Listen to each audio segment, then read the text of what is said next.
Here in the United States, we have a retirement account that, in my opinion, has no equal. It is by far the most superior retirement account, yet nobody wants it.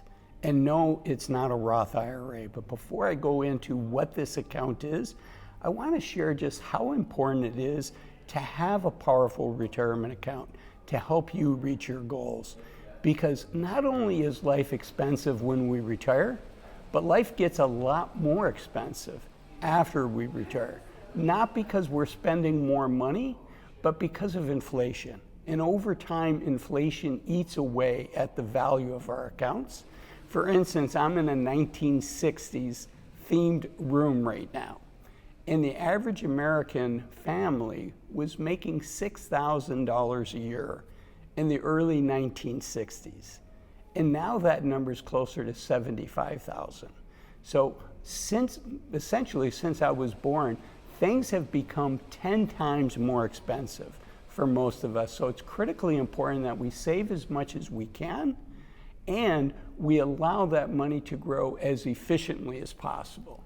Okay, let me show you a couple other things in this room before we get into the account. First, this is what cameras look like in the 1960s. Here's another setting here with the living room setting. And you can see this orange lava themed lamp here. So what is this account and why does nobody want it? And before, I've talked about this account on my channel in the past, and unfortunately people have clicked off and not watched, but I really want you to watch, and I want you to at least put it on your radar screen and give it some serious consideration. And to make it more interesting for you, I'll give you more of a tour of this 1960s themed room. I guess the daily martini was part of life. And you can look behind me at the old television set here. So special thanks to TWA Hotel here in New York City. I'm flying out of JFK Airport. And this hotel is here, and they have all kinds of neat rooms. So if you get a chance, this is not sponsored by them, but I highly recommend that you check it out. Okay, so what is this account? The account has, it's the trifecta.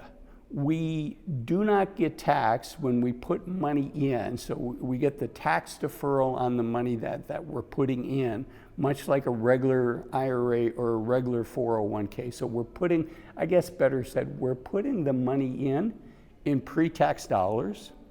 Then just like a regular IRA or a regular 401k or a Roth version of it, it grows tax-free, so we can sell positions without paying capital gains tax as we're going, as long as we're complying by the rules. And then importantly, we get to take the money out with it not counting as ordinary income as long as we follow the rules. And this account has more rules than most accounts do. So it has both the characteristics of a regular IRA where we put money in pre-tax dollars, and it has the characteristics of a Roth IRA where we can take money out and not trigger ordinary income tax as long as we comply by the rules. Again, this one has more rules. I'll give you one last view here. I mentioned this is the TWA hotel. You can see what the airline transportation looked like here behind me. In the early 1960s, far different than it does today. So what is this account? The account is a health savings account. Now, not everybody can participate in a health savings account, but if you can, it's incredibly powerful. So Congress passed this rule in order to help all of us with one of the biggest expenses we have as a US citizen, which is covering our healthcare costs. So you have to have a high deductible healthcare plan. And I'm not going to go into all the details on this. Again, my goal with this is to make the case for a health savings account and why I think it's so important, even though I'll share with you some stats, even though nobody wants one. And frankly, it's beyond me why nobody wants one. Okay, so we have a high deductible health care plan. We have to have that. You can look up what those requirements are. They change, so you're gonna have a higher deductible on your health care plan than what you normally would. And there's only so much money you can put into the account each year. So it's like only 20% of US citizens have a health savings account, right? And part of that is because you have to have access to a high deductible health care plan. Not every employer offers something like that, and Medicare does not count as a high deductible health care plan. So if you're 65 or older and you're on Medicare, unfortunately, you cannot put new money into a health savings account, but you can have one. Now here's the secret. A lot of people use their health savings account to pay their current medical bills. And you have to be careful because they have to be qualifying expenses. But if they are qualifying expenses, you can take that money out without paying ordinary income tax, without accounting as ordinary income for you. But here's the secret. If you keep your receipts, you can always take that money out later.